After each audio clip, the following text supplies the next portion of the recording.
আজকে খয়রা মাছের ঝোলের রেসিপি শেয়ার করছি। এখানে মাছগুলোকে কেটে ধুয়ে লবণ হলুদ মাখিয়ে লাল করে ভেজে তুলে নিয়েছি।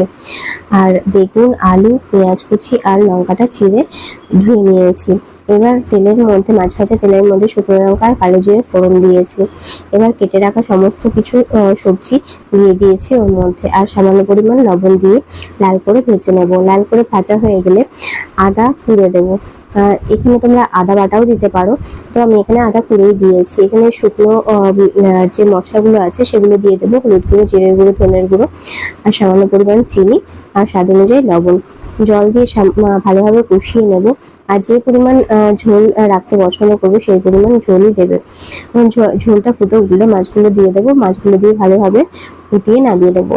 তাহলেই তৈরি খয়রা মাছের ঝোল। খেতে কিন্তু দুর্দান্ত লাগে গরম ভাতে। তো তোমরাও একবার ট্রাই করে দেখতে পারো, আর কমেন্টে অবশ্যই জানিও কেমন হয়েছে। আজকের মতো টাটা।